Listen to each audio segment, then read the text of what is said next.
moderator kita dan narasumber kita, Bu Fajar dan Bu Ayu. Kepada Bu Fajar dan Bu Ayu, dipersilakan.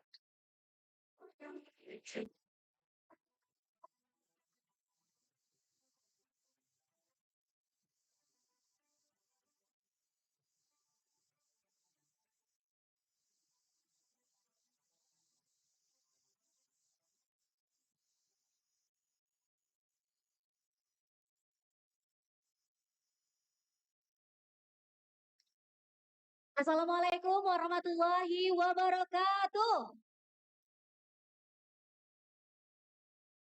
Supaya kita semakin santai dan hangat, akan lebih baik kita merapat.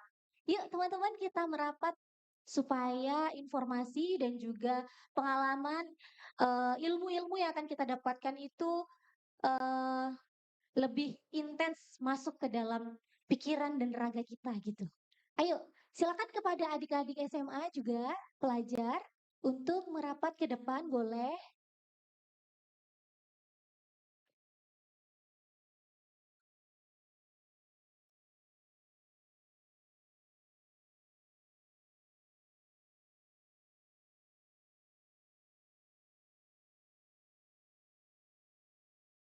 Oke, dipercepat langkahnya ya teman-teman. Nah, jadi kelihatan nih, ganteng cantiknya itu jadi kelihatan gitu.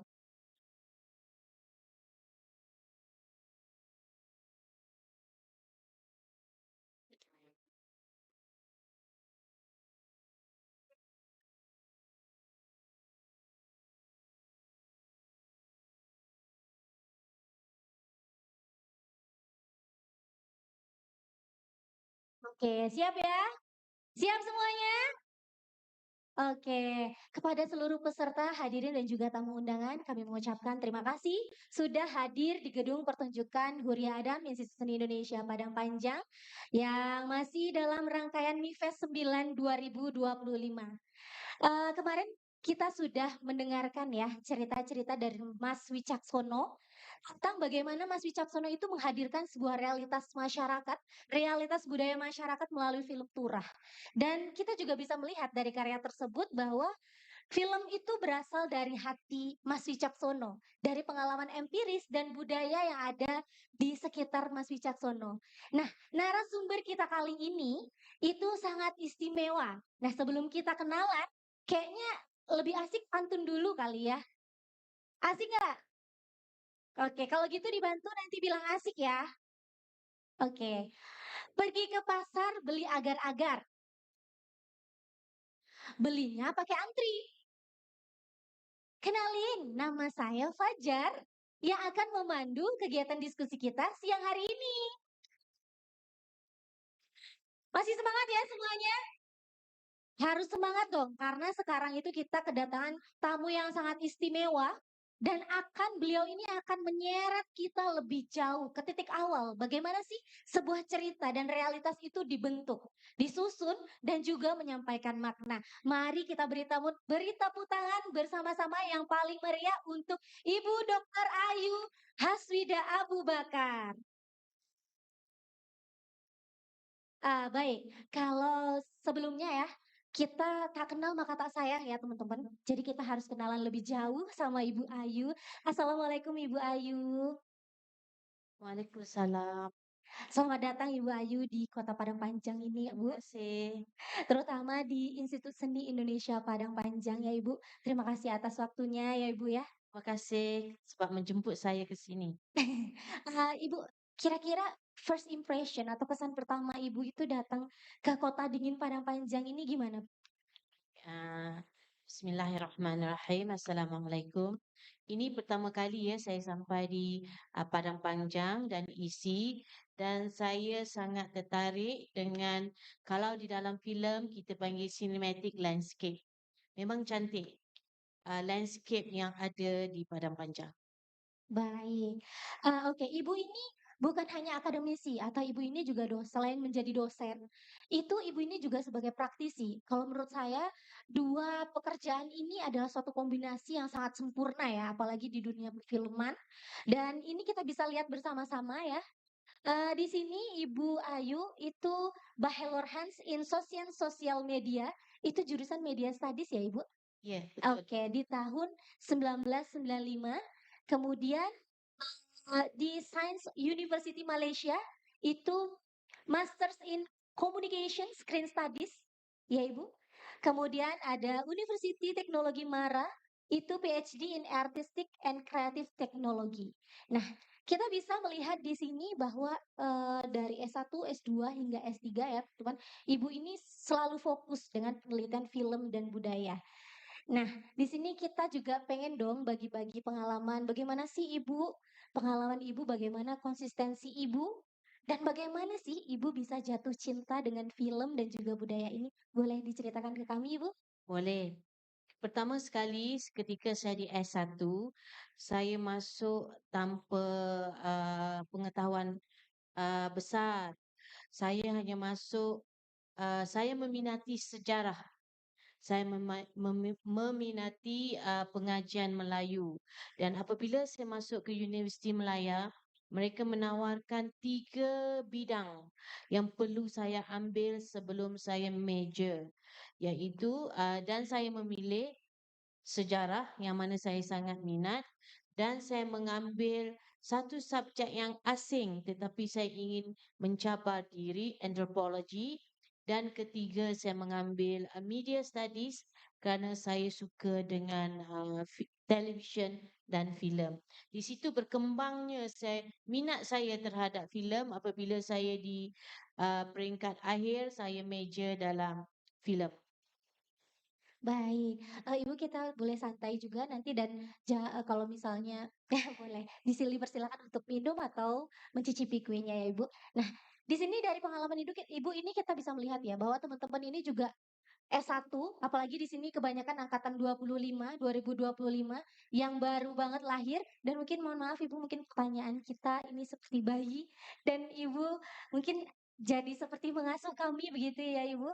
Eh, Baik, bagaimana teman-teman itu tidak hanya memikirkan S1 saja. Karena di sini memang yang terpenting itu adalah niat ya Ibu. Nah, di sini Ibu ini tidak hanya meneliti atau fokus ke dalam kajian culture film dan budaya, tapi Ibu ini juga berkarya. Betul ya Ibu? Nah, boleh di slide selanjutnya? Nah, kita bisa melihat di sini pengalaman Ibu. Itu ada script panel for government agencies, kemudian ada panel in national. Nah, ini banyak sekali ya. Sebenarnya ini hanya sebagian ya Ibu. Nah, kalau saya melihat CV Ibu ini macam ayam goreng Upin Ipin Ibu. Sedapnya gitu ya Ibu ya. Oke, di sini juga kita boleh juga teman-teman operator tim untuk menampilkan karya-karya Ibu sebelumnya. Silakan. Nah, boleh Ibu ceritakan dulu dari sini dulu ya Bu. Silakan. Ini ada skrip pertama saya, iaitu di bawah tema kemerdekaan, Kenduri Hari Merdeka. Pengalaman ini saya terima apabila kawan producer saya meminta saya buatkan satu cerita proposal tentang tema Hari Merdeka. Saya buat dan saya beri dan dia submit kepada TV station iaitu TV3 dan diterima. Apabila proposal kita sudah terima, barulah saya buat skrip. Dan Kenduri Hari Merdeka ini ditayangkan pada 2018, diulang tayang 2019 dan kemudian diulang tayang sekali lagi pada Hari Merdeka 2020. Ini ada hasil karya saya yang pertama lah.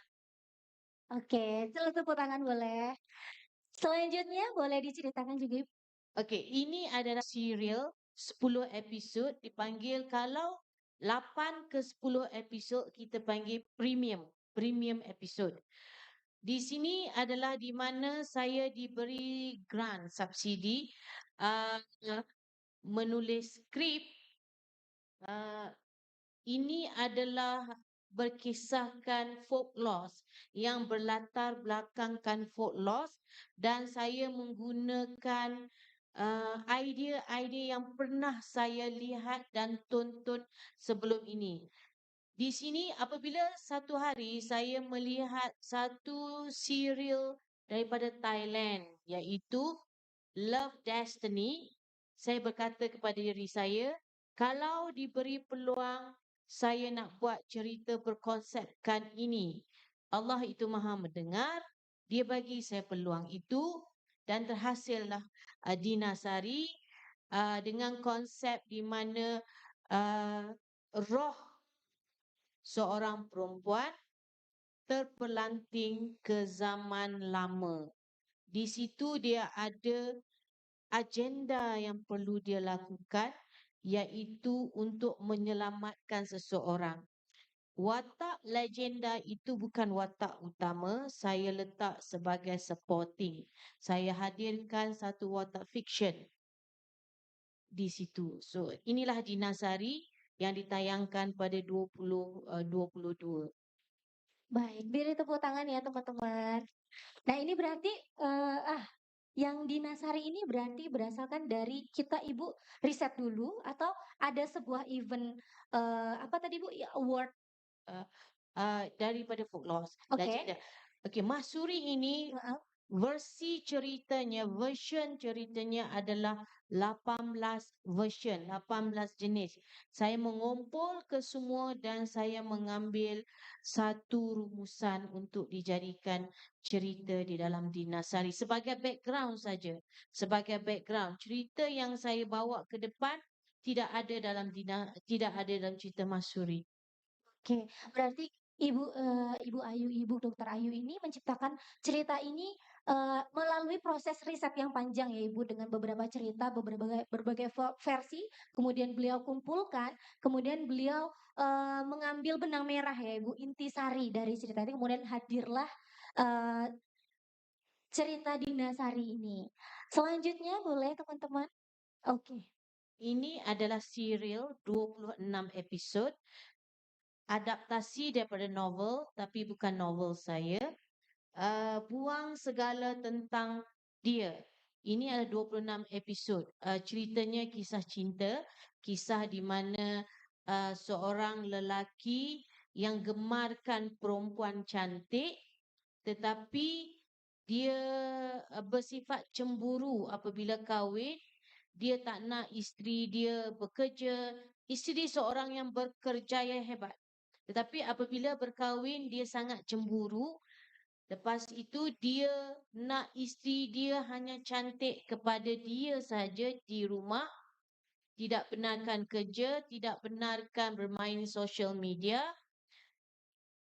Yang menjadi antagonisnya adalah di mana suami ini tidak mengeluarkan apa-apa bajet untuk mencantikkan isteri dia. So, isteri dia yang pada mulanya seorang berkerjaya hebat, seorang PR and publicity director di sebuah cosmetic company yang pergi spa every month, RM500 sebulan, menjaga diri dalam RM1,000 a month. Apabila kahwin, akhirnya sehingga dia terpaksa beli barang muka dia di kedai jalanan sahaja. Ini cerita konflik. Pengakhiran dia adalah happy ending. Oke, di cerita ini Ibu Dokter Ayu itu menceritakan tentang seorang perempuan ya, seorang perempuan yang menghadapi dilema rumah tangganya ya Bu, karena suaminya kurang bertanggung jawab secara finansial begitu ya Ibu. Yang awalnya dia adalah seorang yang sukses, punya bisa berpenghasilan sendiri, tapi tiba-tiba ketika menikah ada sesuatu yang berubah dan itu secara drastis. Nah, itu konfliknya di situ ya, Bu. Kita menghadirkan ironinya di situ. Oke, ini adalah cerita Ibu Dokter Ayu berdasarkan adaptasi novel. Nah, beliau itu tidak hanya menulis skenario, tetapi beliau juga menulis novel ya, Ibu ya. Oke, selanjutnya, nah, silakan Ibu.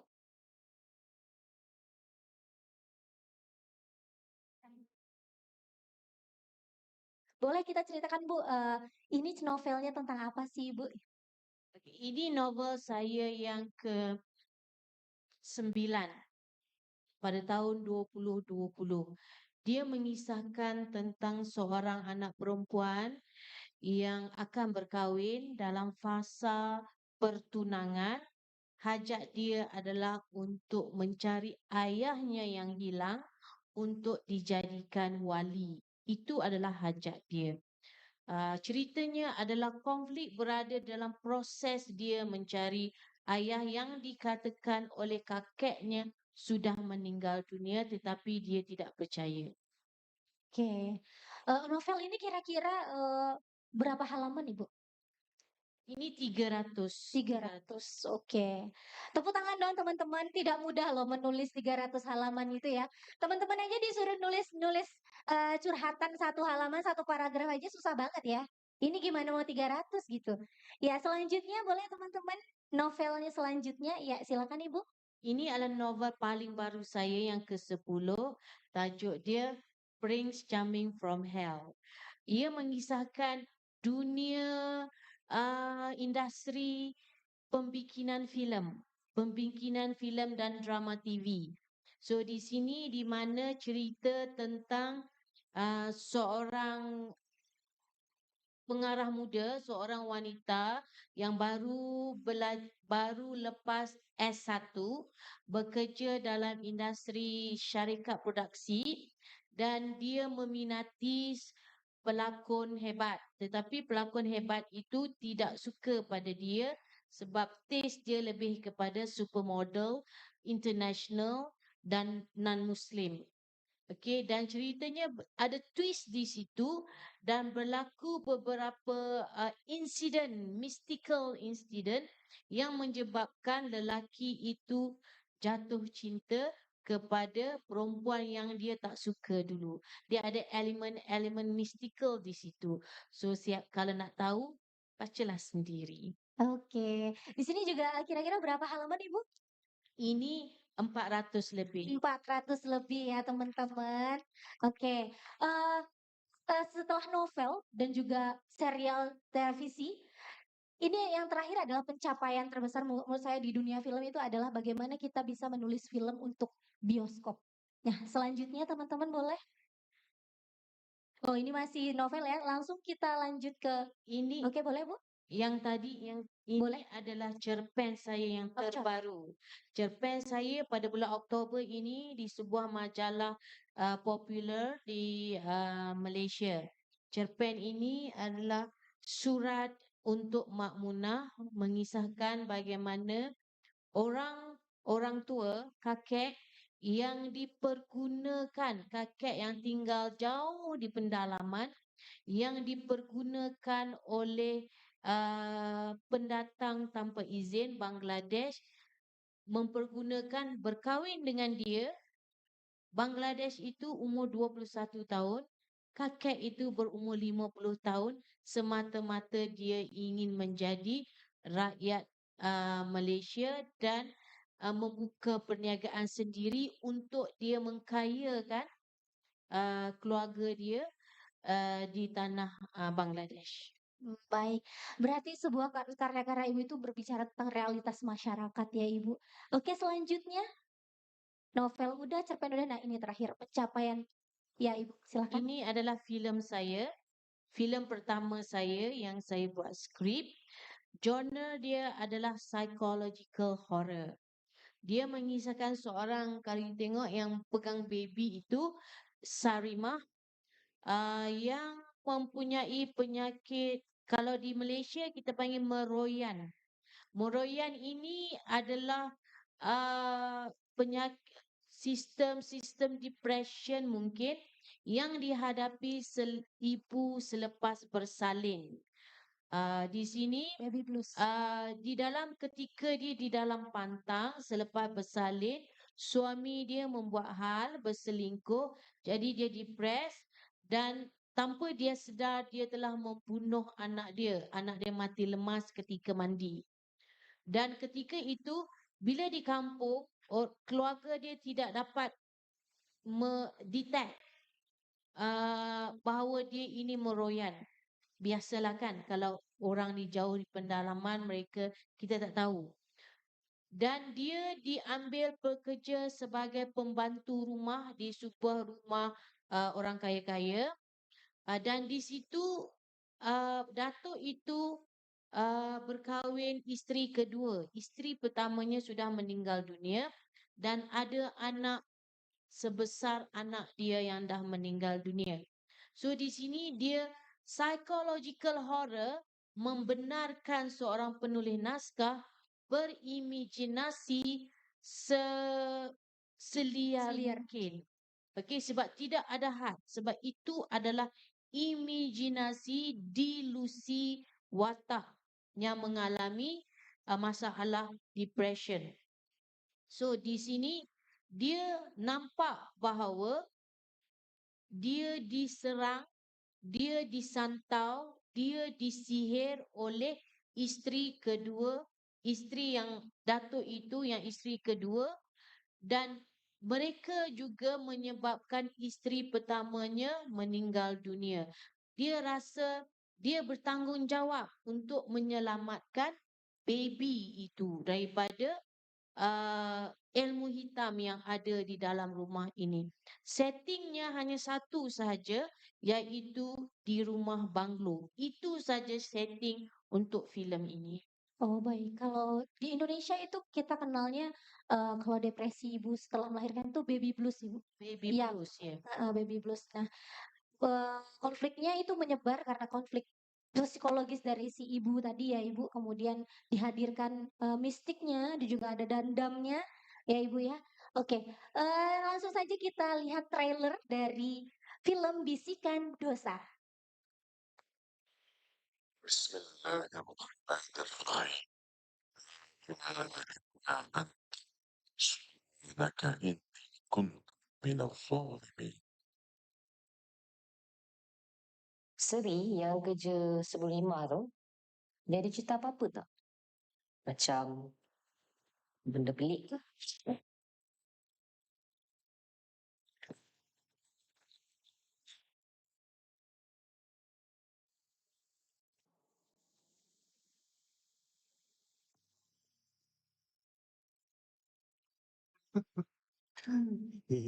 Tak lah abang tahu. Abang pun tak borak sangat dengan dia. Mesti nak angin kan.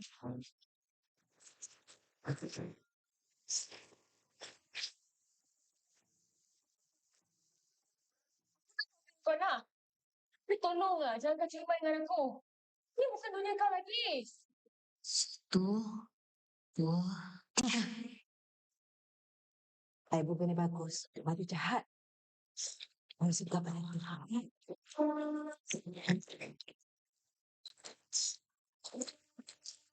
Ima. Ima dah tak tahan nak duduk sini. Ima nak kemana? Diorang ni semua munafik.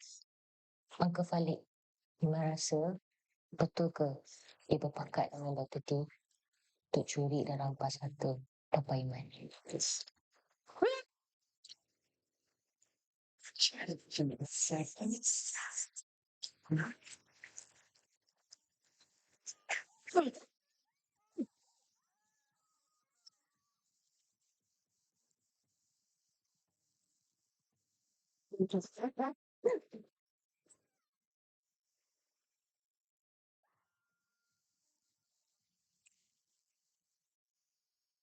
Beri tepuk tangan.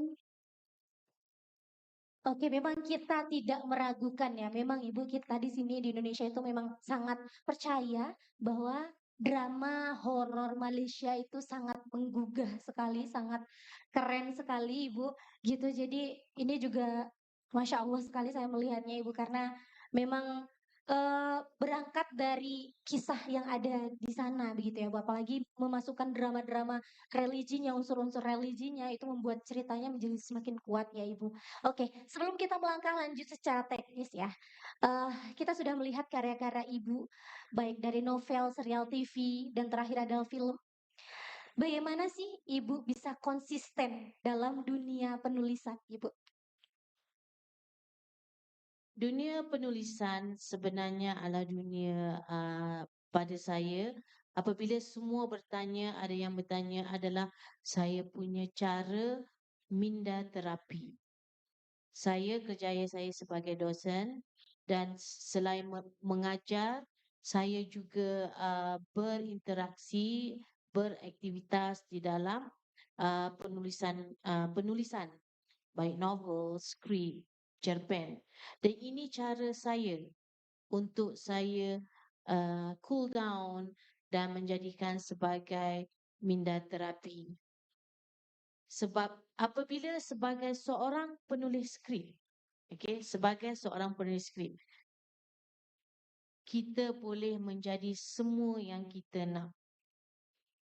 Penulis skrip, saya selalu tekankan kepada student-student saya di dalam kelas, penulis naskah adalah sangat penting. Dia adalah akar, dia adalah pencipta cerita, bukan director, bukan DOP, bukan sinematografer dan bukan editor. Penulis naskah. Kerana cerita yang ditulis oleh penulis naskah itulah pengarah ada benda untuk dia arah, sinematografer ada benda untuk dia kerjakan, editor ada kerja untuk dia edit, producer ada kerja, ada filem untuk dia tayangkan. Tanpa penulis naskah, filem tidak ada. So penulis naskah itu sangat penting. Pemikir, ideologi dan pencipta cerita datangnya pada penulis naskah, bukan pengarah. Cerita yang kamu lihat ini semua adalah dari penulis naskah dan bukan pengarah. Itu apa yang sering saya katakan kepada pelajar. Untuk menulis sesebuah cerita, pada saya ada suatu benda yang saya suka. Kerana di dalam itu penulis naskah boleh jadi segala-galanya. Kamu nak jadi pelakon, kamu nak jadi watak yang kamu cipta, kamu sedang melakonkan watak yang kamu cipta. Kamu sedang mengarahkan cerita yang kamu buat. Kamu sedang menjadi seorang sinematografer, editor ke dalam cerita yang kamu buat. Kamu yang arahkan semua itu, DOP, sinematografer, editor dan pengarah hanya ikut dan adaptkan ke dalam visual melalui cinematic storytelling, visual lah.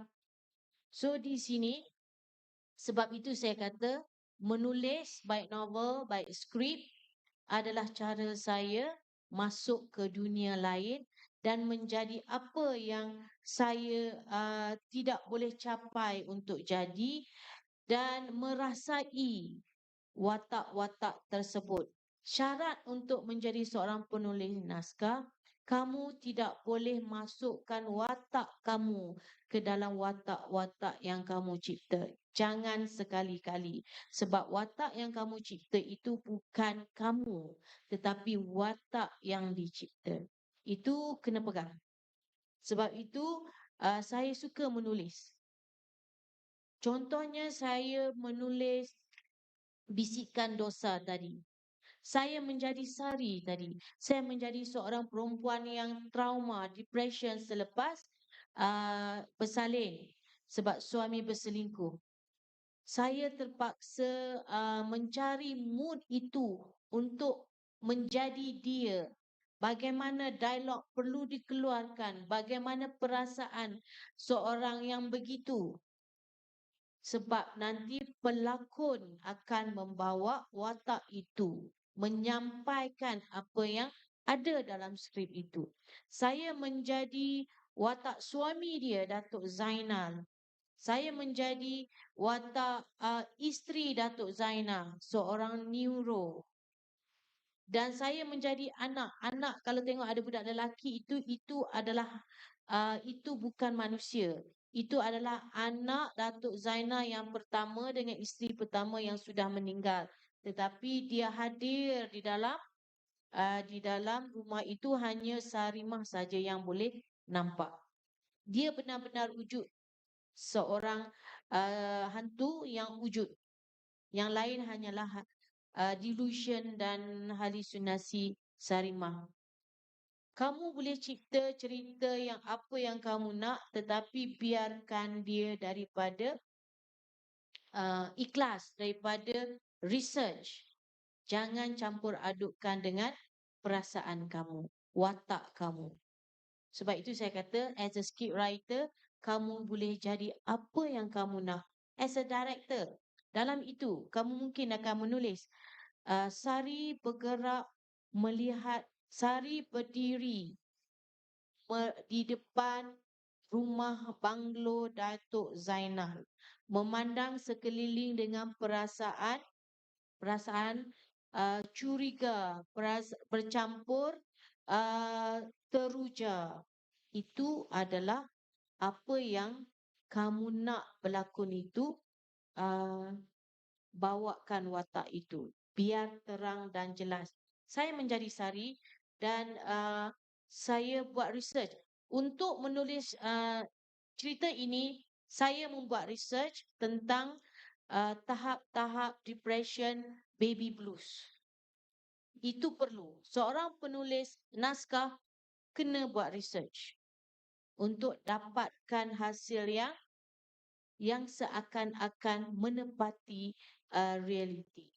Okay, sekian. Baik, kita bisa mendengar tadi Ibu Dr. Ayu bahwa beliau itu menulis sebagai metode healing. Ya teman-teman, bukan beban ya. Ya teman-teman, ini sering gitu Bu. Karena ada juga fenomena gitu Bu di prodi televisi dan film. Itu kita melihat bahwa peminatan, kan di sini ada penciptaan dan pengkajian begitu ya Ibu. Nah, mahasiswa yang memiliki minat penulisan skenario itu sangat sedikit sekali, Bu. Itu bahkan justru menurun drastis daripada tahun-tahun sebelumnya, mungkin di angkatan saya mungkin Bu. Semakin lama itu semakin berkurang begitu ya, Ibu. Nah, padahal si penulis skenario ini padahal dia adalah sebagai Tuhan ya, Ibu. Sebagai Tuhan yang akan menjalankan takdir tokohnya. Iya, Ibu ya. Dan tidak hanya tokoh sebenarnya, menjadi Tuhan yang akan menjalankan takdir kru-kru yang lain nih. Penulisnya udah nulis begini-begini, teknis visualisasi udah serahkan nama editor, director, dan yang lainnya, DOP dan sebagainya ya Ibu ya. Oke, selanjutnya Ibu. Ini juga buat teman-teman yang bukan hanya 2025 Ibu, ada juga teman-teman yang mau persiapan tugas akhir. Di mana saya melihat teman-teman ini sangat terlalu gimana ya Ibu, terlalu menggebu-gebu. Dia pengen menceritakan sebuah drama yang meledak-ledak, tetapi mereka lupa dengan pentingnya riset. Mungkin Ibu tadi sudah menyinggung ya sedikit tentang riset, tapi bagaimana nih Ibu kita memberikan pandangan ke teman-teman peserta dan juga adik-adik mungkin yang akan membuat film bahwa riset itu sangat penting sekali Ibu. Silakan Ibu. Saya setuju, research itu sebelum proses untuk mengarang cerita sangat penting. Tanpa research, pada saya yang sering saya selalu katakan pada pelajar mahasiswa saya, tanpa research cerita kamu bersifat shock sendiri. Shock sendiri. Maksud dia, cerita itu kamu buat sebab kamu. Sebagai penulis skrip, cerita yang kita tulis bukan sebab kita, tetapi untuk mewakili sesekelompok atau untuk memperkatakan isu-isu yang luar biasa, yang mungkin yang kotor, yang ada dalam society kita, itu yang perlu kamu angkat. Itu sebenarnya tugas penulis skrip. Kita bukan bercerita tentang diri kita. Kita bercerita tentang orang lain. Sebab orang lain itu tidak ada voice. Kita diberi ruang untuk voice itu. Itu adalah antara cerita yang mampu naik ke peringkat global. Research itu sangat penting sekiranya kamu membuat cerita-cerita contohnya bersifat budaya. Saya suka cerita bersifat budaya. researchnya perlu ada. Kamu perlu interview, bertemu ramah dengan pakar-pakar budaya. Kamu perlu pergi ke kampung atau mencari orang yang sangat dekat dengan budaya itu. Baik, jadi kita sebagai penulis itu kita menyuarakan ya Bu, menyuarakan suara masyarakat, menyuarakan keresahan-keresahan yang ada di masyarakat supaya, mendapat perhatian, mendapatkan, pengakuan begitu ya Ibu. Nah, di sini sebelum kita melangkah lebih jauh lagi, mungkin saya pengen dengar deh, dari teman-teman pelajar. Halo pelajar, me pelajar dari adik-adik kita SMA, boleh dong salah satunya maju ke depan. Kita, boleh ceritanya pengalaman ada nggak pengalaman membuat film? Dan ya silakan satu satu dari teman-teman pelajar, ayo dong, ayo kita harus belajar berani, yuk. Ayo, satu orang.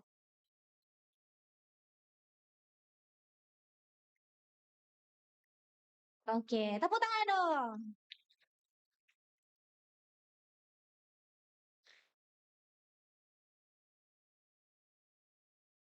Perkenalkan namanya siapa, dari sekolah mana? Assalamualaikum warahmatullahi wabarakatuh.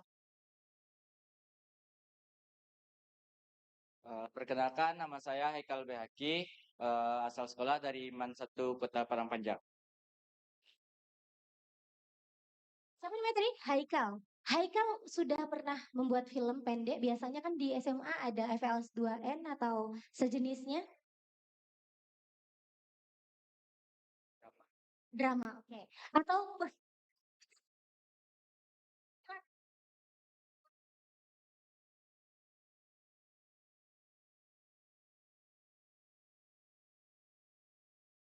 drama, dramanya tentang Tentang apa sih Kak? Tentang apa ya?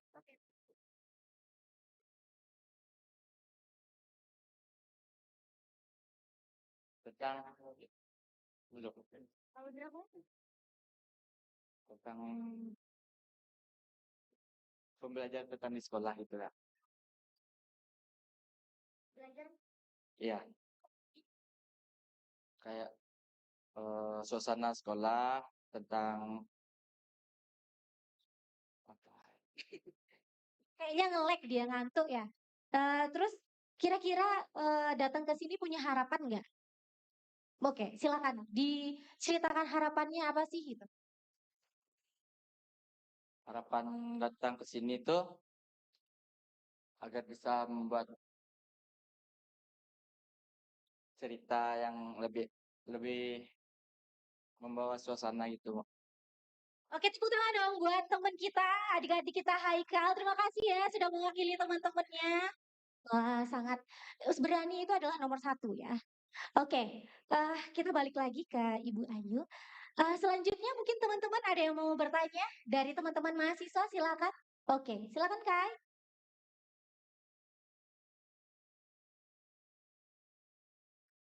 Eh, baik, izin bertanya ya Bu. Bu, Ya. jadi kebetulan Kak ini minatnya di penulisan naskah juga selain penyutradaraan. Jadi sangat cocok lah pembahasan ini untuk Kak sendiri.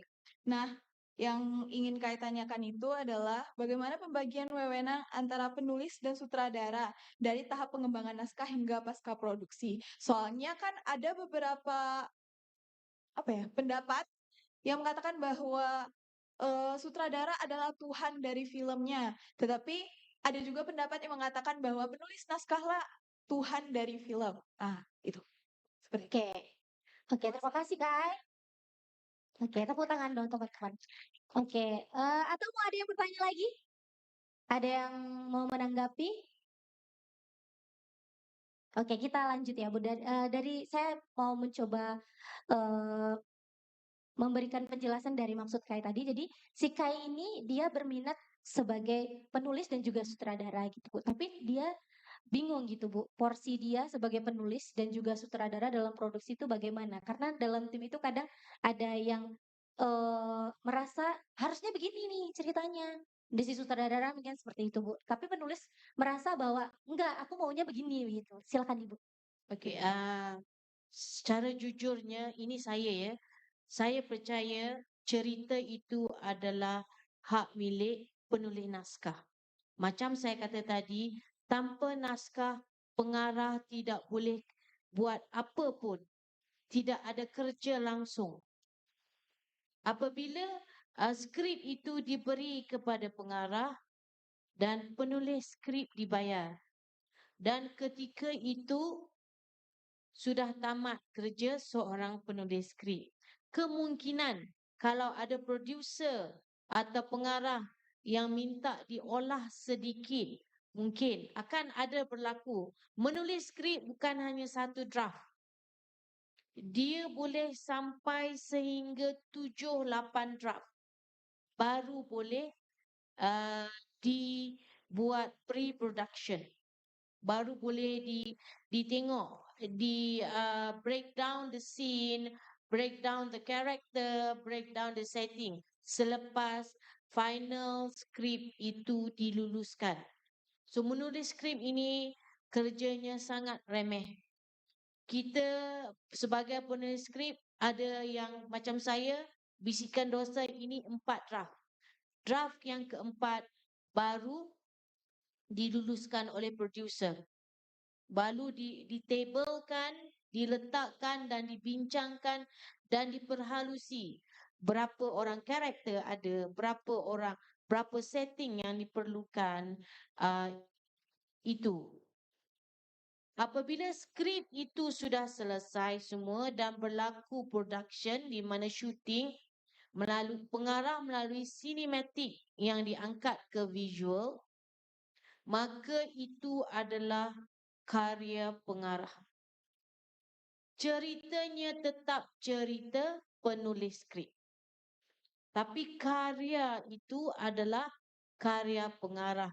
Sebab yang di final dia adalah filem. Itu adalah hasil seorang pengarah bercerita secara visual. Filem adalah about showing. Okey, bukan telling. Di sini bukan semua pengarah mampu bercerita dengan visual. Student saya pun mahasiswa saya pun menghadapi masalah yang sama. Mahasiswa pengarahan saya melalui masalah yang sama. Mereka yakin mereka boleh mengarah, berkobar-kobar menjadi seorang pengarah. Bila dapat skrip bagus, tengok hasilnya tidak bagus. Sebab dia tidak pandai bercerita melalui visual. So dia ada dua di sini ya. Cerita tetap cerita penulis skrip. Tapi hasil filem itu adalah pengarah. Oke, baik. Bagaimana Kai? Oke, mungkin saya akan lebih membantu untuk lebih lebih sampai.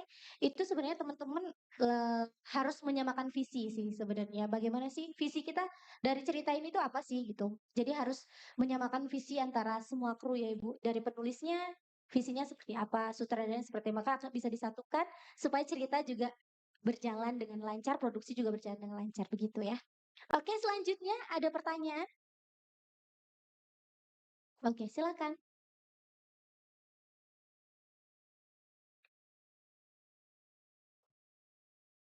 Bismillahirrahmanirrahim. Assalamualaikum warahmatullahi wabarakatuh.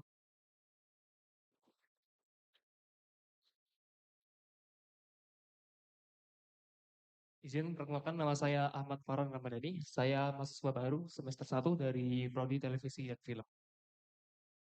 Oke, saya di sini akan menanyakan beberapa pertanyaan masih mengenai tentang riset ya. Yang pertama, bagaimana cara melakukan riset dan apa saja tahapan yang harus dilakukan sebelum mulai menulis naskah, khususnya bagi penulis pemula.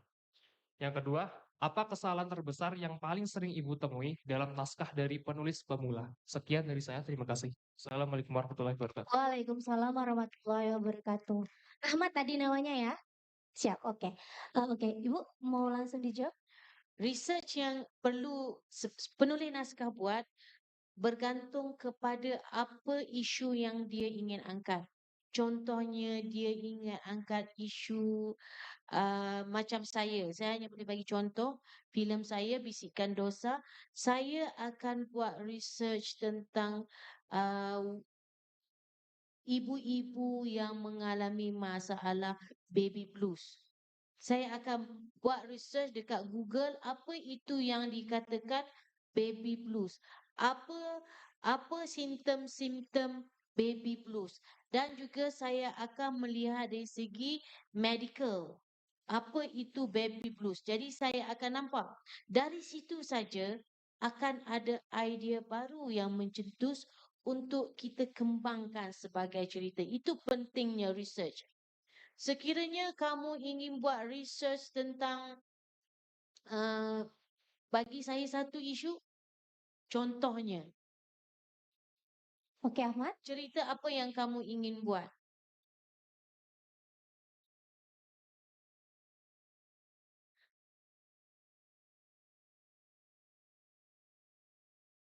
Oh, dia ingin menceritakan, apa namanya Ibu, psikologi dari mahasiswa tugas akhir ini Bu, kan kebanyakan mereka stres gitu-gitu Ibu. Okey.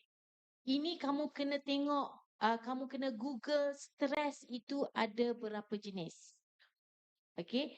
Stres itu berapa jenis dan simptom-simptomnya dekat mana? Paling dekat dengan cerita kamu. Dan katalah stres itu, sebab stres itu dia ada berbagai jenis. Dan bagaimana pengakhiran stres itu? Ada stres yang akan berakhir kepada depression. Ada stres yang akan berakhir kepada anxiety.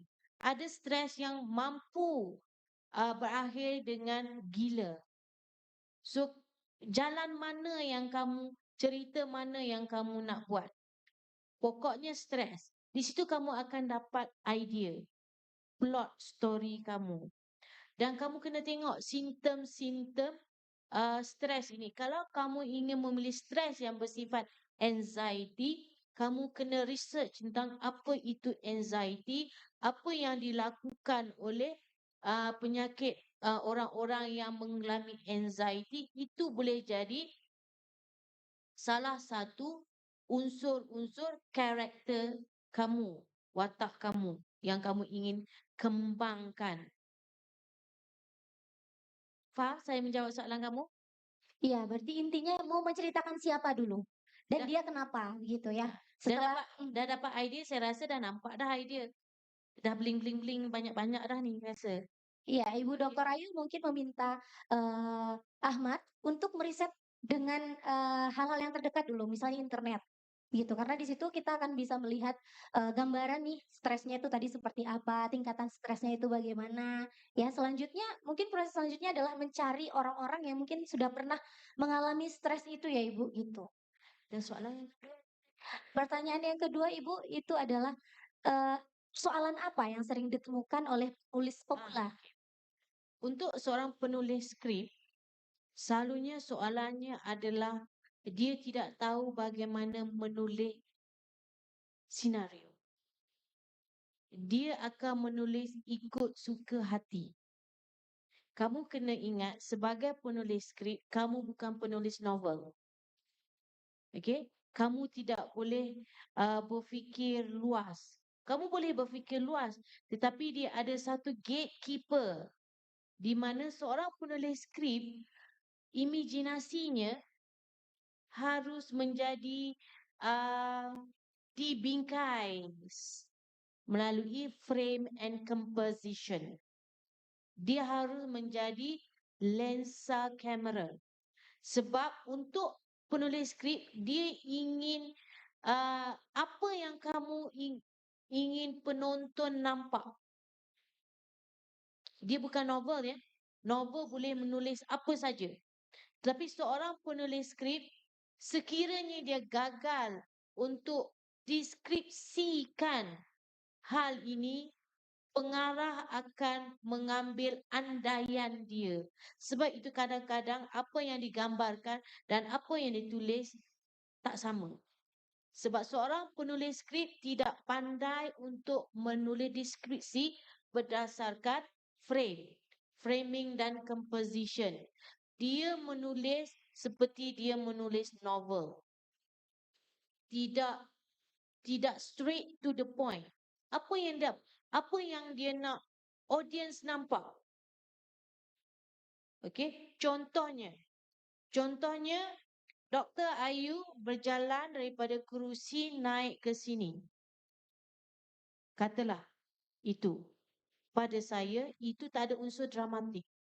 Itu simple. Itu boleh buat saya terus ada di sini. Itu dah cukup. Pada saya, itu adalah pembaziran waktu di dalam scene. Kamu kena campurkan unsur-unsur dramatik untuk menjadikan langkah saya ke sini something yang menarik. Sekiranya itu yang kamu tulis, pengarah dia akan letak macam-macam. Mungkin Dr. Ayu langkah ke sini, tiba-tiba dia trans masuk ke alam lain, kemudian tiba-tiba duduk di sini. Nampak tak? Imajinasi kamu kena luas, tapi dalam sifat framing daripada saya ke sini.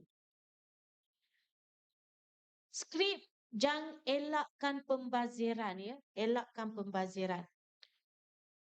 Tunjukkan apa yang penting sahaja.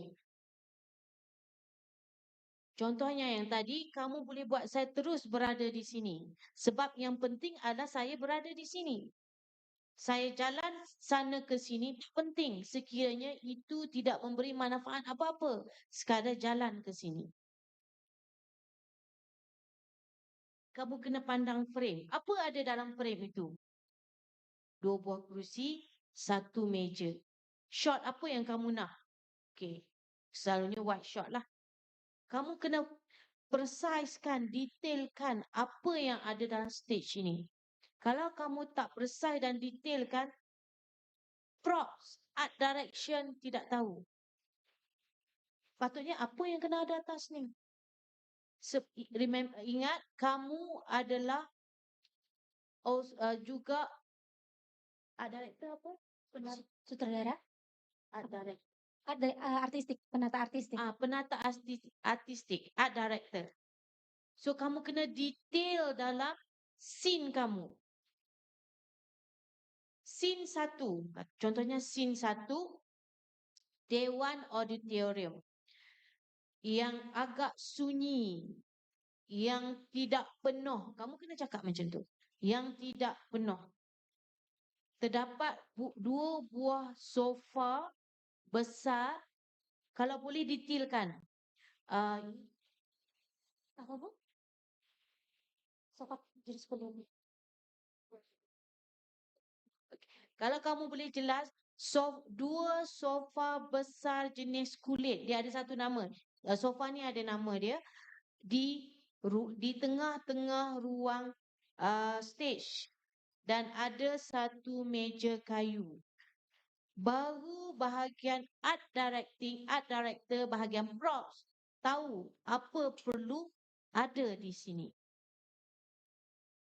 Kamu jangan tulis Dr. Ayu duduk di kerusi. Ada di kerusi bersama Bu Fajar. Itu kamu memberi kerja mudah kepada your art director. The cinematic value tidak ada di situ. Pengarah seni akan ambil apa jenis kerusi pun. Mungkin kerusi kayu, mungkin kerusi plastik. Sebab kamu tak detail out apa yang kamu nak sebagai scriptwriter. Itu selalunya kesalahan scriptwriter.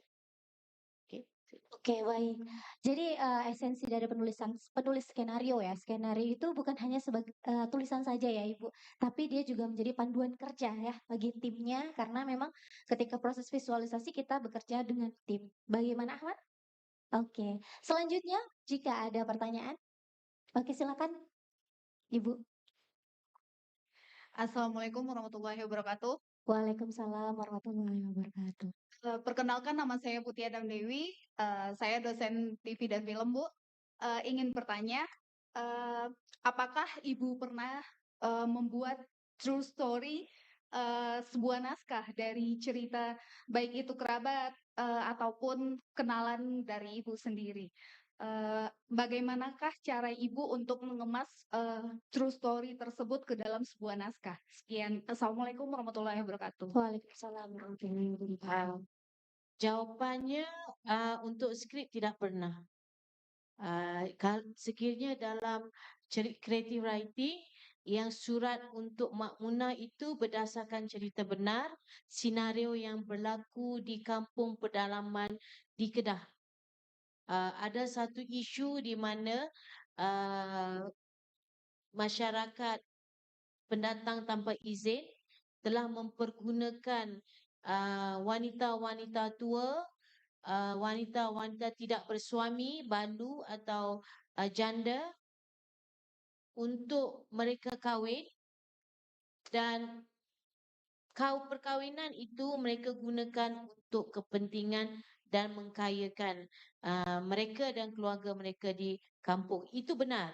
Itu isu benar yang berlaku di satu kawasan di Kedah. Dan saya ambil cerita itu dan saya tidak ambil 100%. Saya ambil 40% dan saya fictionkan yang lagi 60%. Untuk skrip tidak pernah. Sekiranya ada cerita benar itu, kamu tidak boleh ambil sepenuhnya. Satu, saya berpegang kepada sekiranya kita angkat sebuah cerita benar itu sepenuhnya dia akan jatuh fitnah. Kalau cerita itu tidak benar mana-mana sisi. Okey, sebagai orang Muslim Islam, itu saya cuba tidak. Tetapi boleh angkat cerita benar itu, cuba kamu perlu memasukkan elemen-elemen kreativiti kamu sendiri supaya dia ada unsur-unsur dramatik yang sangat menarik. Saya ada cerita yang saya dah propose kepada satu producer. Ceritanya saya ambil daripada kakak ipar saya. Kakak ipar saya seorang pakar doktor. Dia bercerita tentang kawan dia. So, cerita dia adalah tentang di mana kawan dia ini yang tidak berkahwin dan mengambil anak angkat lelaki. Dan apabila besar, anak angkat itu bila kawan ini, katalah nama dia Farah. Bila Farah ini jatuh sakit, anak angkat ni Halim tidak mahu menjaga dia. Okey, di situ. Atas alasan sebab anak-anak dia dah besar, dah umur 20-an, 30-an dan ilmu Islam dia sangat tinggi sebab ibu angkat dan dia adalah bukan mahram. Saya ambil cerita itu dan saya fictionizekan mengikut saya punya perspektif di mana saya jadikan Farah ini berkahwin dan diceraikan sebab dia tidak boleh melahirkan anak. Begitu. Saya ubah. Tapi plot dia sama. Jadi itu pegangan saya. Kalau ada cerita benar, jangan ambil 100%. Sekiranya salah, dia boleh jatuh fitnah. Ada cerita di Malaysia yang mengambil dari fenomena sebenar dan pengarah producer itu disaman oleh keluarga dia. Disaman sebab pada mereka dia menaibkan watak yang dipapar tu, sebab watak yang dipapar tu sudah meninggal dunia. Dia mengaibkan saudara mereka yang diangkat itu. Jadi filem itu tergantung. Hanya ketika ini setelah diubah suai sedikit dan mendapat kebenaran dari keluarga dia, baru ditayangkan. Itu pun mengambil masa 10 ke 15 tahun. Itu akan berlaku. Sekiranya kita angkat sebuah cerita benar, kebarangkalian kemungkinan disaman oleh keluarga yang kita angkat itu boleh berlaku.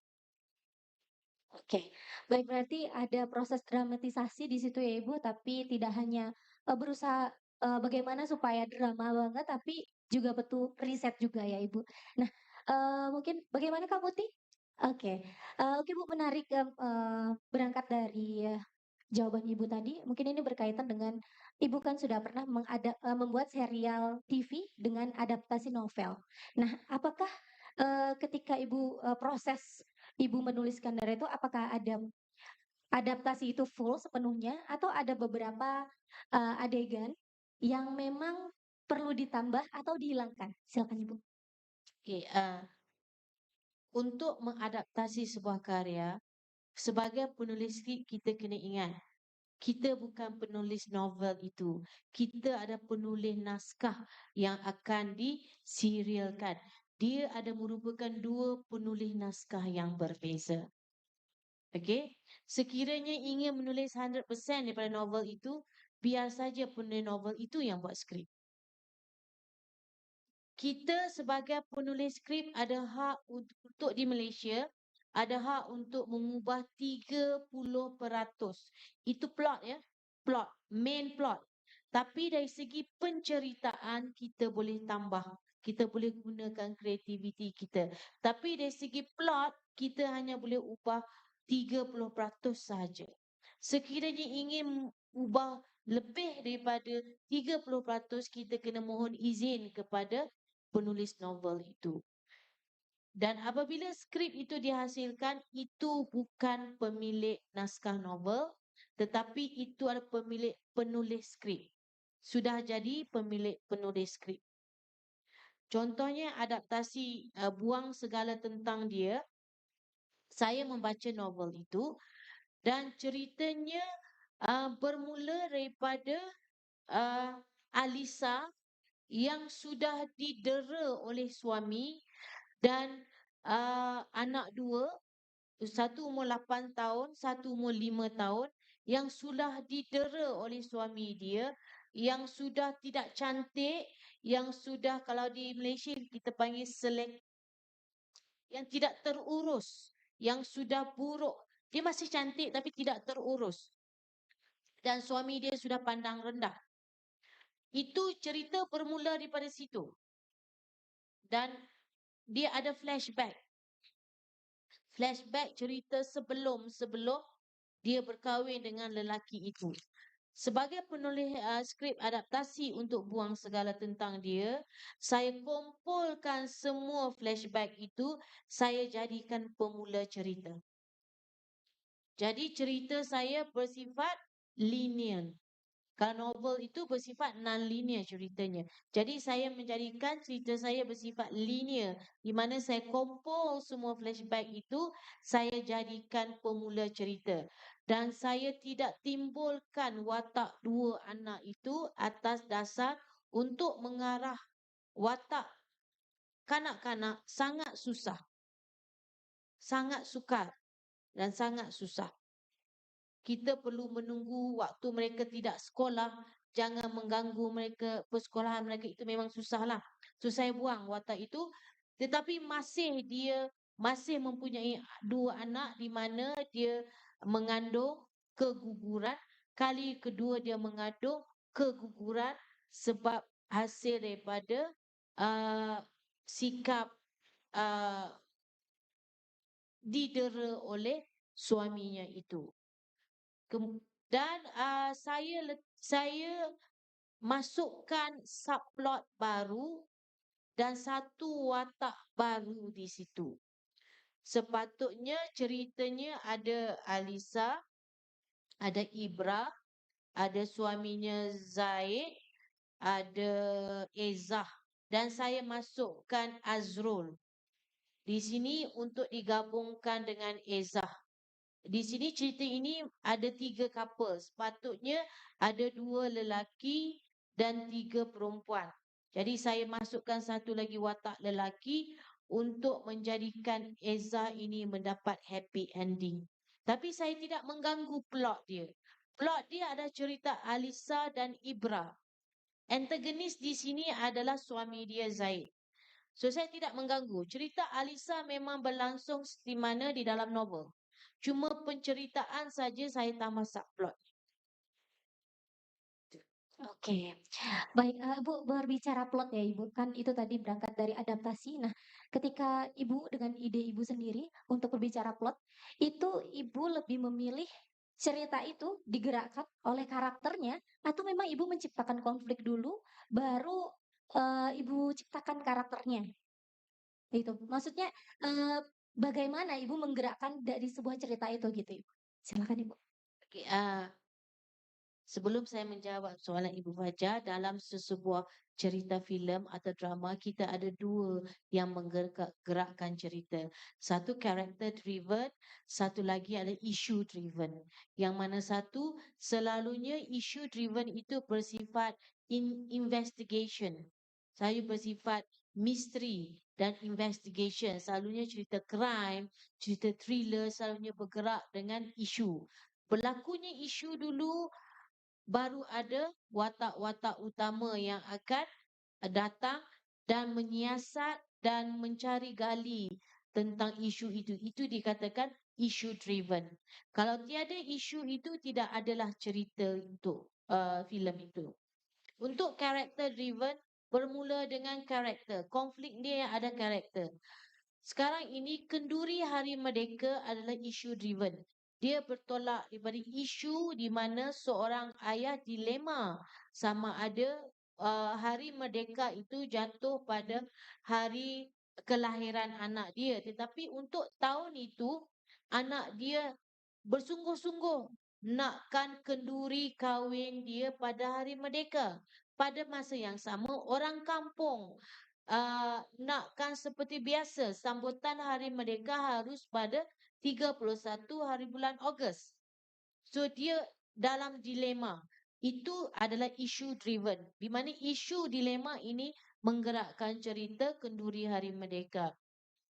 Untuk dinasari adalah character driven. Seperti mana saya katakan tadi, Tia jatuh ke zaman lama untuk menyelesaikan satu masalah.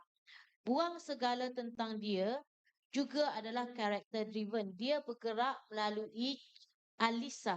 Alisa yang menggerakkan cerita itu. Bisikan Dosa juga adalah character driven, di mana dia Sarimah yang ada baby blues itu yang menggerakkan cerita.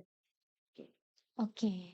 Oke, berkaitan dengan ini mungkin buat teman-teman mahasiswa yang mau TA mungkin atau yang mau produksi film yang masih bingung mengarahkan alur ceritanya itu dari mana dan kemana, mungkin boleh bertanya atau menyampaikan keresahannya. Misalnya teman-teman udah riset, saya pengen menceritakan sesuatu ini berdasarkan isu, misalnya kemudian teman-teman riset, tapi teman-teman bingung, ini ceritanya mau mulai dari mana ya? Atau cerita ini mau dibawa kemana ya? Gitu, oke? Boleh teman-teman? Silakan. Teman-teman yang mau produksi deh terutama.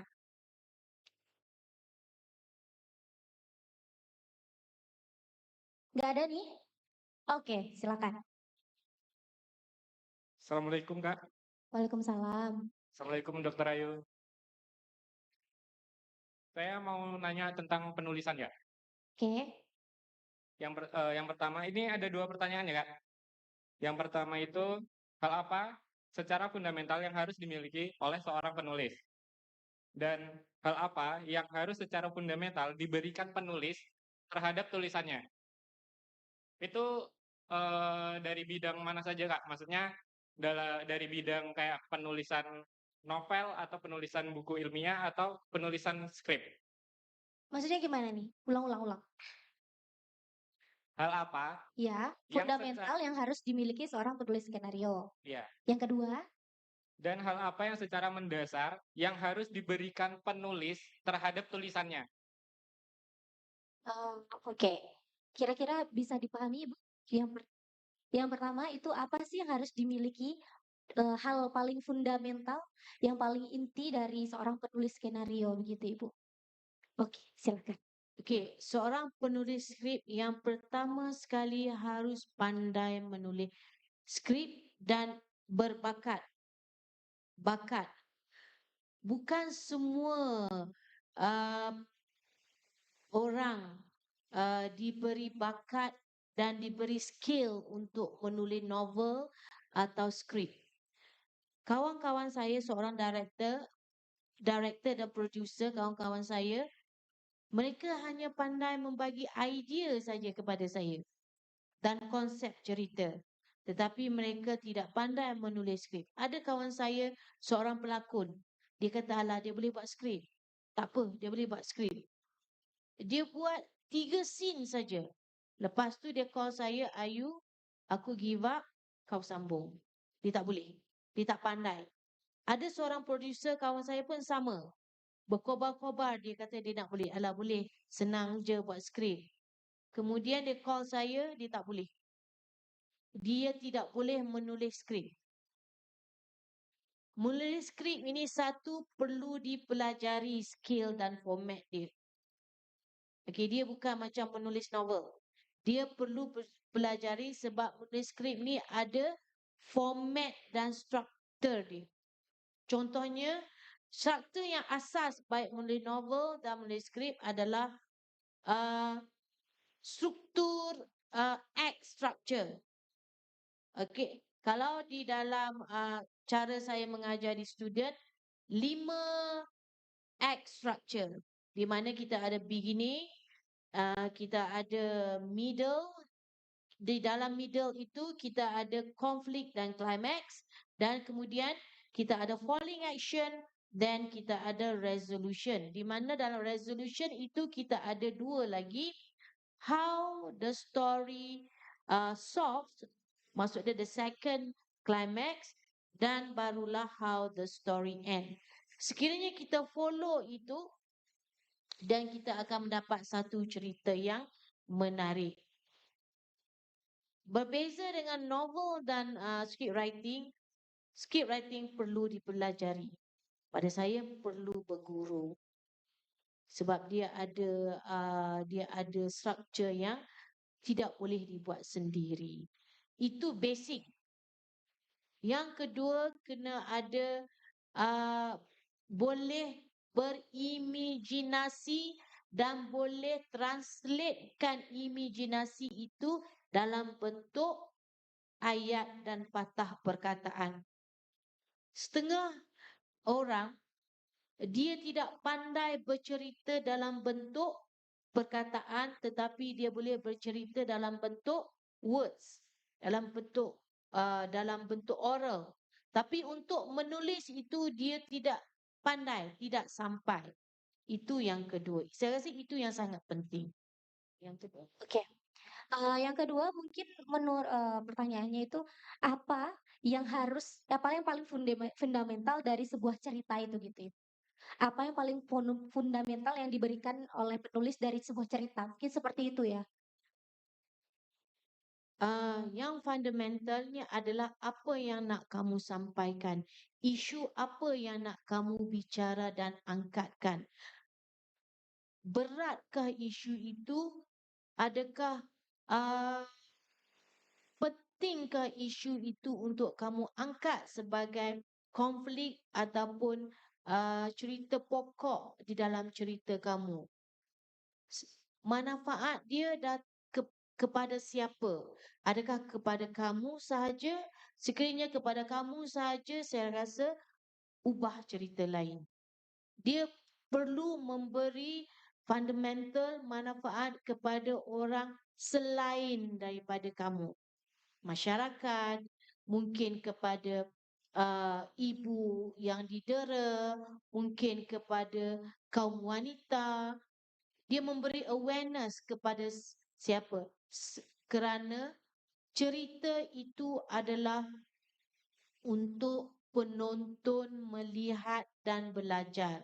Bukan untuk kamu kepuasan. Yes, kepuasan diri betul. Tapi pokok isu itu untuk siapa sebenarnya? Isu yang kamu angkat itu adakah penting untuk kamu angkat dan bicarakan? Sebab kamu diberi peluang ni untuk menulis skrip. Kamu diberi peluang. Sangat penting peluang itu kamu gunakan betul-betul dan berfaedah. Dan jangan gunakan untuk kepentingan diri sendiri. Itu saya punya pegangan lah. Okay. Oke, terima kasih Ibu. Ya begitu ya, terjawab ya bahwa seorang penulis skenario itu yang paling penting adalah mereka harus bisa bercerita melalui gambar. Kemudian mereka harus, memahami pembentukan naratif ya Ibu, seperti pembabakan dan sebagainya. Kemudian yang terpenting dari sebuah ceritanya itu adalah isu. Isu yang mau diangkat itu apa sih gitu ya Ibu. Oke selanjutnya apakah ada pertanyaan? Oke, kita lanjut Ibu, kita berbicara tentang, film kebudayaan ya Ibu ya. Kan saya juga melihat ada beberapa, materi dari Ibu kemarin membahas tentang mungkin kita akan membahas lebih ke kajian ya Ibu, mungkin tadi udah proses dari penciptaan ya Ibu, nah kita beralih ke sebuah kajian. Eee saya melihat bahwa Ibu juga melakukan beberapa penelitian begitu ya Ibu, dan ini juga penting juga buat teman-teman yang ingin meneliti gitu. Apalagi di Sumatera Barat ini sangat kaya sekali ya dengan kebudayaan Ibu. Mungkin Ibu bisa menceritakan pengalaman dari proses-proses riset Ibu atau memberikan, tahapan-tahapannya begitu Ibu, silakan. Okey, saya akan fokus kepada oleh kerana tema di sini silat atau silat. Silat, saya akan bercakap tentang 2 filem. Satu filem di Malaysia iaitu Mat Kilau Kebangkitan Pahlawan, satu lagi adalah filem Merantau. Di mana di sini ada unsur-unsur filem, unsur silat di dalam filem tersebut. Ini saya akan supaya kamu semua dapat menonton dan melihat apa yang saya katakan tentang isu itu sangat penting. Uh, Boleh terus kepada trailer boleh? Boleh trailer silakan. Ini semua saya dah cakap tadi. Boleh terus kepada slide lagi? Lagi. Ini dah. Lagi. Okey, lagi. Next. Lagi. Ini dah. Okey, tak apa. Lanjut. Lagi. Terus lanjut. Lanjut. Ini. Sekejap. Itu. Boleh open YouTube tu? Boleh? Diklik, tautan YouTube-nya. Bawah tu.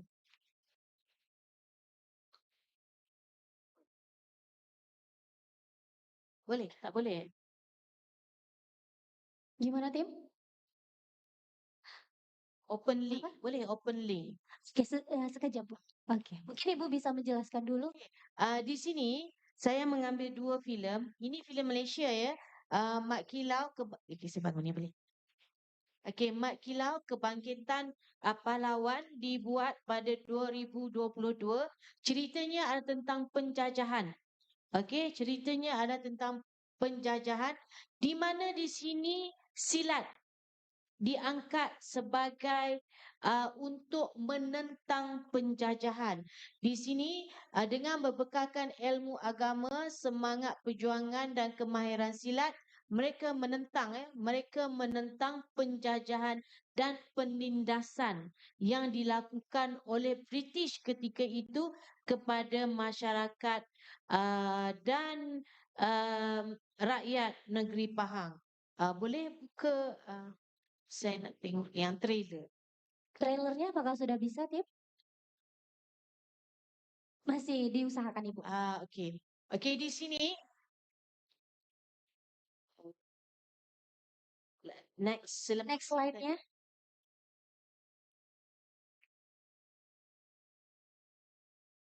Yang tadi yang next. Selepas yang slide yang tadi. Okey. Okey, di sini kalau nanti kita akan tengok trailernya, silat bertindak sebagai konotasi perjuangan anti penjajahan ya, menyumbang kepada unsur dramatik yang menggerakkan cerita. Di sini watak Mat Kilau adalah watak utama. Dia silat ini diberi kalau dalam filem kita panggil di interplay di konsep interplay. Okey? Di mana dia menjadi interplay kepada watak Mat Kilau. Di mana silat ini adalah sinonim dengan Mat Kilau kerana silat inilah dia digeruni oleh British. Bukan dia, tapi kerana silat dia itu digeruni oleh British dan mereka perlu menghapuskan dia. Okey, di sini kerana ketangkasan silat itulah dia berani menentang British. Di sini silat diberi satu perwatakan yang sangat penting kepada Mat Kilau. Kalau dia tidak tangkas bersilat, dia tidak akan, keberanian itu tidak akan hadir untuk menentang dan penjajahan dan membela masyarakat dan rakyat yang ditindas di Pahang. Boleh? Belum? Dah, boleh.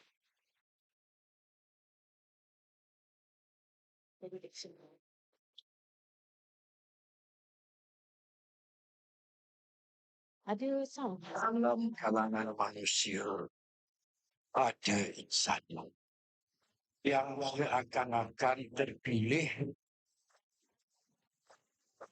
untuk memikul tanggungjawab. Baiknya, mudah-mudahan kamulah insan itu. We will continue to pressure them until they give their lands to us. Do not forget, East Coast is our new mission. Orang-orang British tak mula tuju kita. Tanah Melayu dan apakah telah satu stasiun Melayu dan juga dan Penjajah Inggris ke barat dan segala di barat harus diperang habis-habisan. bersumpah sesungguhnya daripada melihat dan saya ragu di lapas penjajah. Bumi tanah Pahang ini adalah bumi yang berdaulat. Salahkan bangsa kita sendiri kerana memberi ruang kepada mereka untuk merasa.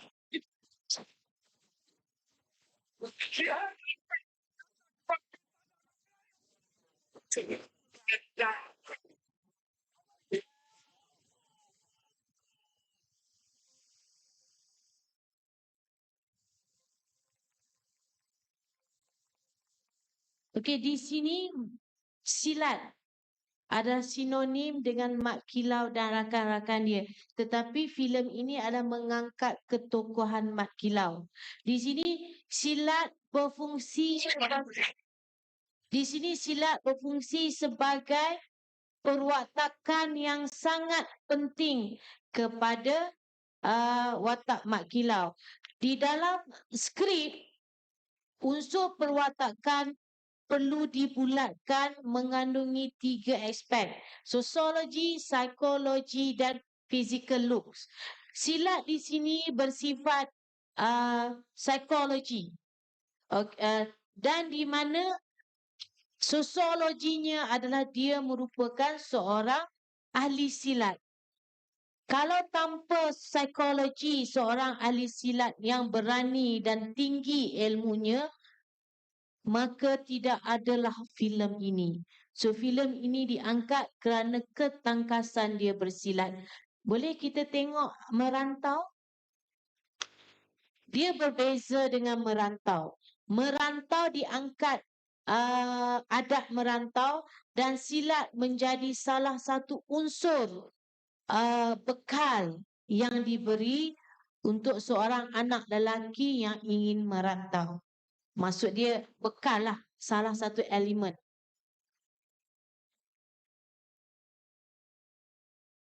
Next slide ada saya letak kat bawah.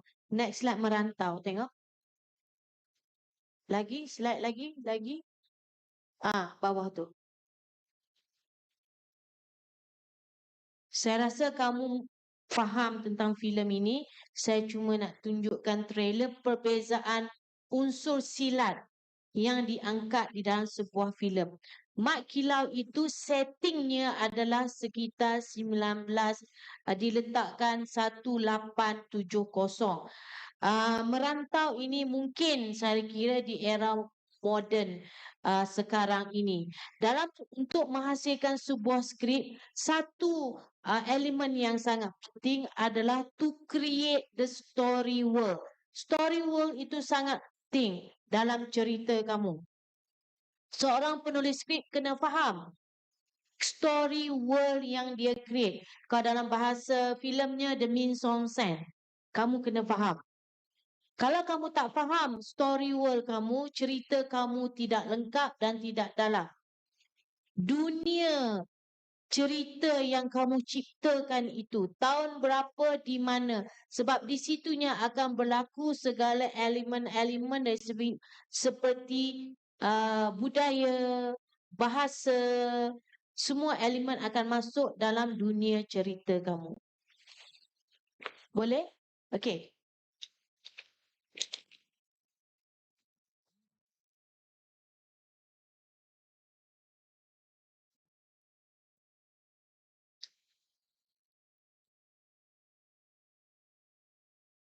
Dalam tradisi Minangkabau, setiap anak laki-laki suatu hari akan pergi meninggalkan tanah kelahiran mereka dan berjalan mencari pengalaman hidup. Pengalaman hidup yang akan membuatnya menjadi lelaki sejati. Perjalanan mencari pengalaman hidup ini adalah merantau.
Ini adalah cerita anak laki-lakiku dan perjalanannya menjadi lelaki sejati.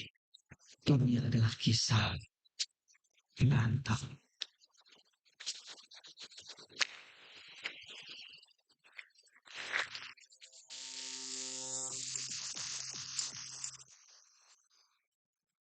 Sekiranya kamu tengok unsur silat di dalam merantau, pada saya lah, dia tidak sebesar silat di dalam mat kilau. Mat kilau dia bersifat interplay. Salah satu karakter yang penting di dalam penceritaan mat kilau. Untuk merantau, unsur silat digunakan adalah bersifat yang sinonim dengan perwatakan yang diangkat melalui adat merantau. Ini salah satu bekalan pada saya, bekalan untuk seorang anak lelaki Minang untuk merantau. Okey, ini sebagai bekalan. Di mana kalau kamu tengok dalam filem ini, dia bersifat membela diri dan juga membela mereka-mereka yang ditindas. Di dalam mat kilau, ia membela diri juga, tetapi dia bersifat lebih luas, lebih besar. Kerana merantau, plot ceritanya adalah tentang dia, tentang watak itu diangkat melalui adat merantau. Dan apa yang kekotoran, kejahatan di kota Jakarta adalah konflik dalam proses untuk dia mencapai konsep merantau, adulthood, atau dalam bahasa Melayunya sebagai lelaki sejati. Saya rasa itu dah nampak perbezaan. Untuk mahasiswa yang ingin mengangkat sebuah filem berunsurkan silat, dia ada dua jenis, sama ada mat kilau ataupun merantau.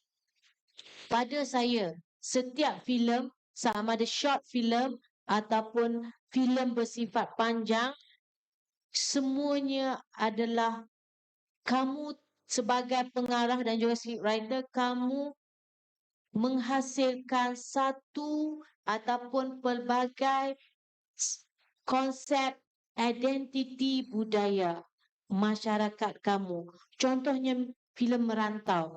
Identiti budaya yang diangkat adalah satu adat merantau, satu rumah gadang. Itu adalah identiti budaya yang diangkat di dalam filem.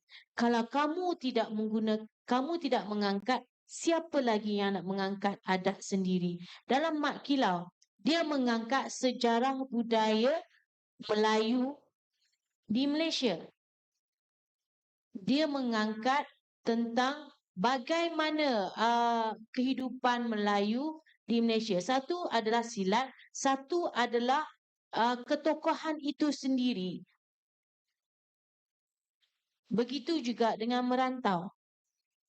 Setiap hasil karya yang kamu buat, kamu harus sedar perlu mengangkat identiti budaya kamu sendiri. Sebab filem adalah medium. Filem adalah medium. Satu medium system of production of cultural identity. Maksud dia satu medium pembentukan yang melahirkan identiti budaya sesuatu masyarakat.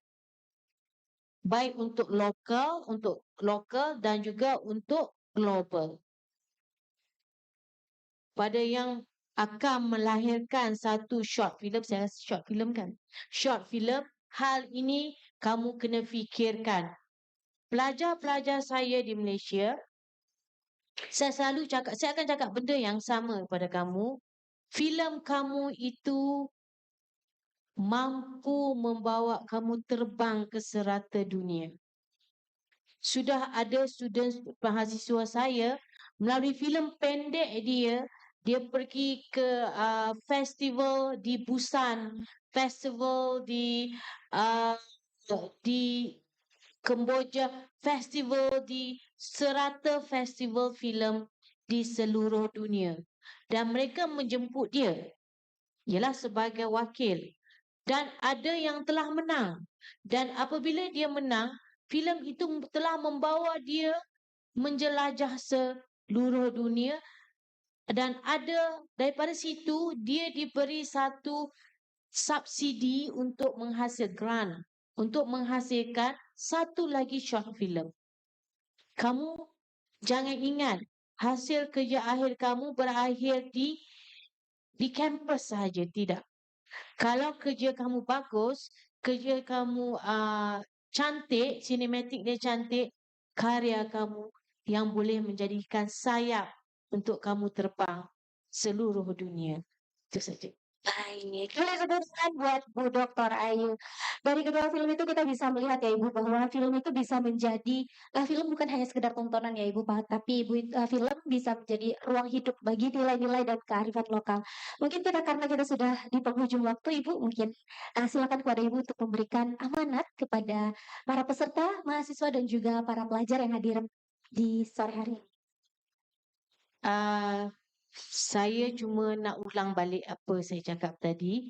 Untuk menghasilkan sebuah filem harus serius, harus berminat dan harus committed.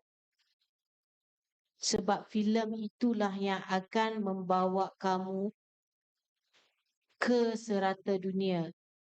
Kalau kamu menghasilkan filem, hasil kerja akhir kamu sambil lewa, sekadar untuk memenuhi syarat untuk bergraduasi, percayalah kamu akan menyesal nanti. Apabila kamu melihat kawan-kawan kamu melalui projek kerja akhirnya, dia boleh pergi ke sana, dia boleh pergi ke sini. So, sekarang ini di dalam sedar, kamu harus buat serius betul-betul. Itu saja dari saya. Baik, terima kasih. Beri tepuk tangan sekali lagi dong. Oke, berarti teman-teman jangan membuat semua tugas-tugas ya atau menulis itu sebagai beban ya teman-teman. Harus serius. Terima kasih kepada Bu Dr. Ayu yang sudah memaparkan materi dan juga berbagi pengalaman ilmu kepada kita semua. Semoga apa yang sudah diceritakan sama Ibu Ayu dapat bermanfaat bagi kita semua, terutama untuk kemajuan prodi TV film kita bersama. Kalau begitu, 2-3 kucing berlari. Mari kita akhiri. Wassalamualaikum warahmatullahi wabarakatuh. Nah, selanjutnya Ibu, kita dipersilakan untuk memberikan sebuah oleh-oleh untuk Ibu.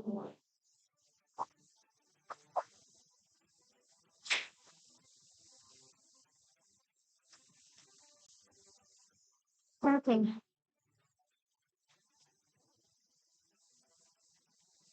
Kepada yang terhormat Ibu Kaprodi kita untuk memberikan plakat kepada narasumber istimewa kita pada hari ini.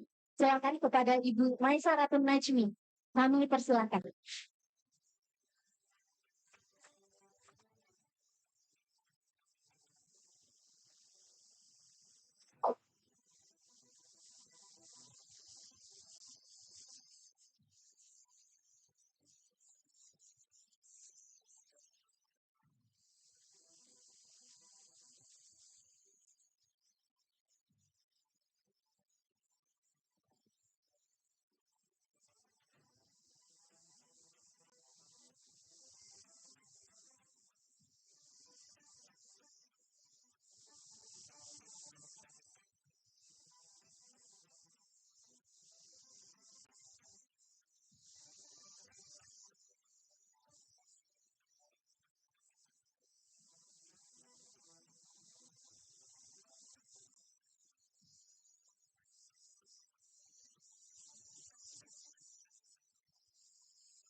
Silakan acara kami serahkan kepada panitia. Terima kasih.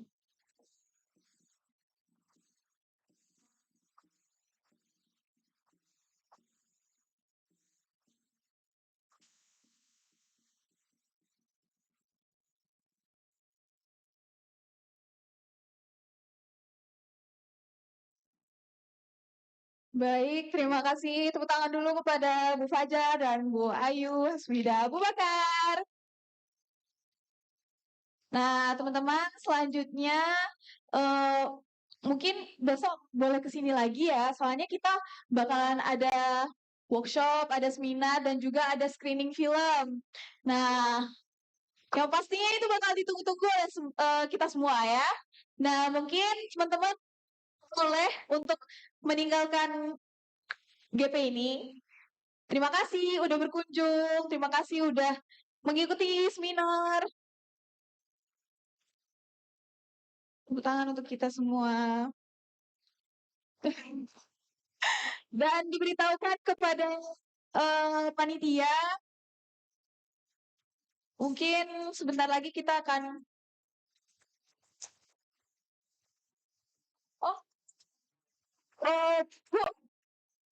Bu,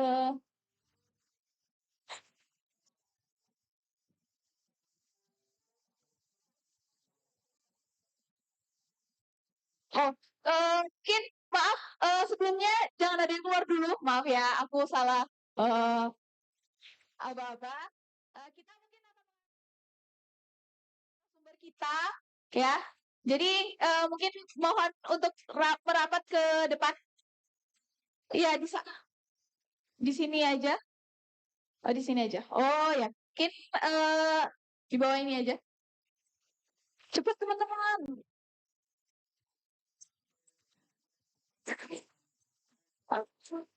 Apa?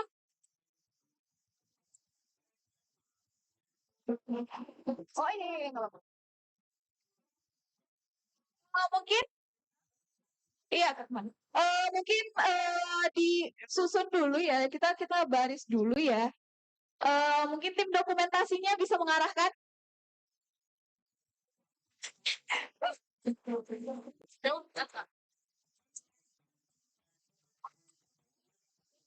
Ya, mungkin pada Teman-teman yang masih ada di podium, mohon dong untuk maju ke depan, ikut berfoto bersama dengan narasumber kita. Mungkin dipersilakan pada Bu Ayu dan Bu Fajar ke atas panggung lagi, ya, biar kelihatan nih kita mau dokumentasi.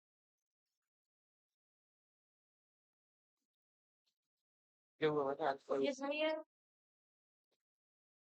Oke.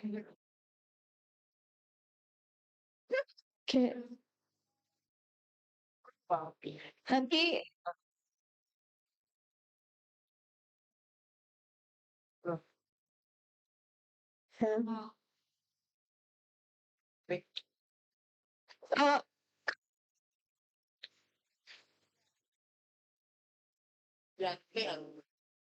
Oh, iya. Dokumentasi. Mungkin teman-teman yang di sini agar ke kanan, soalnya biar